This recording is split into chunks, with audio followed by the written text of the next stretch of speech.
Assalamu alaikum warahmatullahi wabarakatuh. Mumeze mute? Nizere ko mumeze neza inshallah bukhair, ibintu ari amahoro, ibintu biri mu buryo sawa sawa. Tugiye gusubiza umwe mu ba customer cyangwa mu bakunzi ba channel yacu ya One Way TV, aho yabaje ati ese uramutse uje mu kazi utanyuze kuri ofisi, wenda ari nk'umuntu ukurangiye akazi, noneho hahandi wagiye ntimubyumve kimwe, byagenda biti?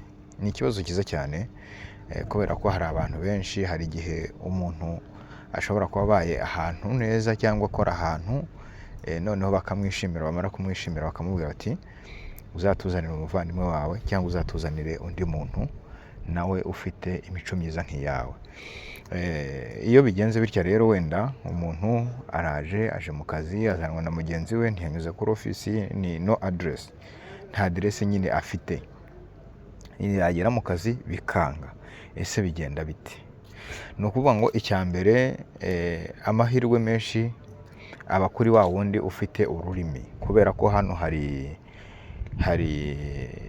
minisiteri y'abakozi, hari hotline ihoraho buri gihe ishobora kugufasha aho uri hose n'igihe cyose n'amasaha yose, haba nijoro haba ku manywa, igihe icyo ari cyo cyose babahamagara baba bari tayari ko kwitaba. Uhamagara iyo hotline, wamara kuyihamagara ukababwira ikibazo cyawe uko gihagaze, wamara kubabwira ikibazo cyawe uko gihagaze, icyo bakora baragufasha. Iyo bisaba yuko ari ugutaha baragufasha ugataha, byasaba yuko wenda uhindura ahantu, wenda for example ushaka kubabwira uti ngewe ntabwo wenda nshaka gutaha, ndashaka gushaka ubundi buzima, bo baguha go ahead yo kugira ngo ushake ahandi hantu wakora. Ubwo icyo bisaba ni iki rero? Birasaba abantu benshi bapurayinga gushaka akazi, ni byiza yuko ubuze ururimi, ni byiza yuko uba uzi ururimi. Ikindi ni ugushishikariza abantu bari inaha ngaha uburyo bagomba kwiga bakamenya ururimi, bagasobanukirwa, akamenya sapoti. Ururimi nta kindi kintu cyagusapotinga mbere y'ururimi, kuko iyo ufite ururimi, ufite uruvugiro, ugira aho uhera, sapoti urivuganira muri makeya. Bitandukanye n'uburyo uza ugasanga nta rurimi, nta epfo nta ruguru, wagira n'ikibazo ntufite n'uburyo usobanura ikibazo cyawe ufite, n'ugufasha nta communication hagati yawe nawe y'uburyo yagufasha, ugasanga ni ikibazo gikomeye cyane. Ni ukuvuga ngo rero uyu muntu uje muri ubu buryo aba afite ikibazo kitoroshye, ni ikibazo gikomeye, kubera ko ntafite sapoti, ntafite umuvuganira, ntafite umufasha. Niyo mpamvu ari ibintu byiza, ari ibintu biri bugushobokere. Icyo wajya ukora ni iki? Wajya uza inaha ngaha ufite ukuzanye, cyangwa ufite ofisi ikuzanye, ufite address ikuzanye, kubera ko igihe ufite address ikuzanye, igihe habaye ikibazo icyo ari cyo cyose, ya ofisi yawe niyo ihandoringa cya kibazo, bakaba baguhindurira urugo, kubera ko ama offices ari inaha ngaha ahindurira abantu aho bakora. Akazi gashobora kwanga hamwe, akazi kakwanga hamwe, bakakujyana ahandi. Ariko nanone iyo uri private, nyine waje muri bwa buryo twavuze haruguru, nta uhari wo kuguhindurira, nyine nta uhari. Ubwo bisaba kugira ngo wirwaneho.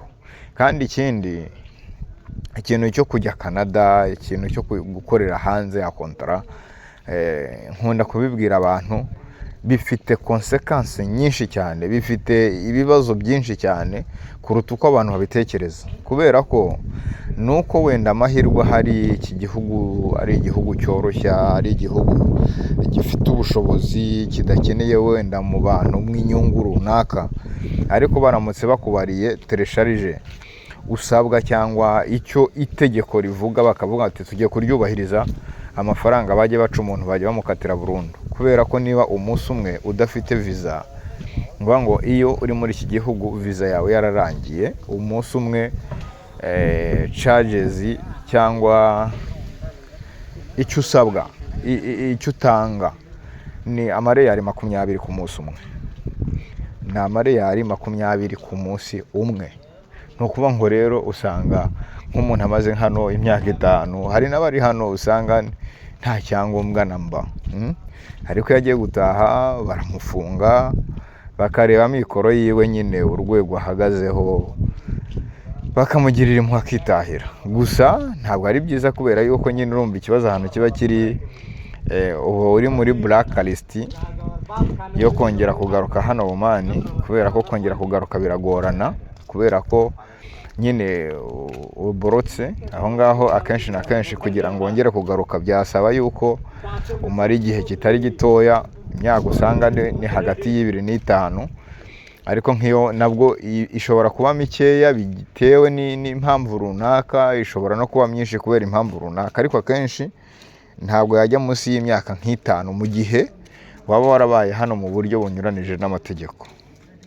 Ubwo rero ikiza kuruta ibindi ni uko umuntu yajya ajya kuza akaza afite adresse, afite agence imuzanye. Igihe ufite agence ikuzanye y'ikibazo kivutse, ya agence iragufasha muri cya kibazo.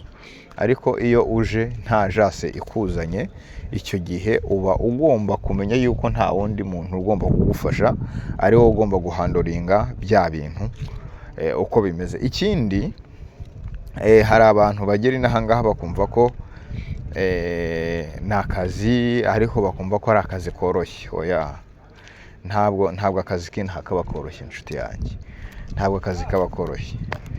Ubwo rero kubera ko akazi kaba katoroshye, biba bisaba kugira ngo nyine ngo ni ugukaza kimono, ni ugukaza kimono ugakora, ukamenya what do you need, urashaka iki, urashaka kugera kuki. Biragoye, ariko nuko twebwe twishyizemo ngo biragoye. Ariko n'abari i Buraya, bari muri Amerika, ntabwo akazi nyine ni akazi, nta kazi k'umunyagara nyine ka kandi uvuga ngo ni relax, ni akazi karyoshye koroshye, ntagahari, ntako. Umuntu arakora agakora akavunika.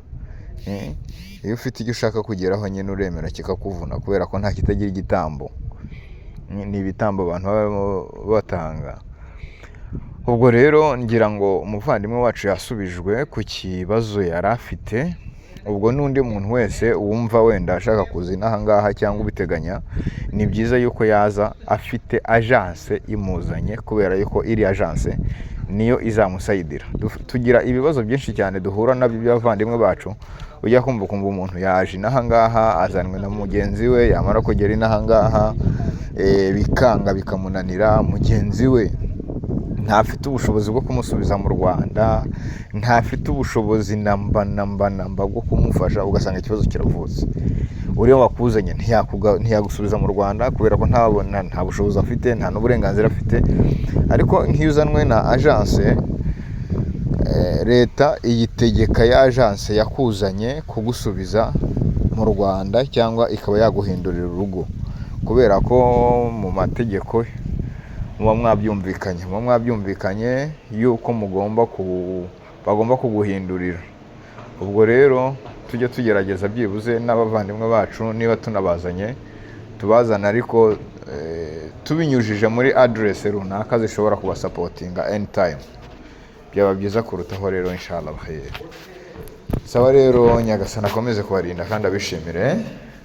Dukora subscribe na share kugira ngo ibiganiro bijye bitugeraho ku gihe.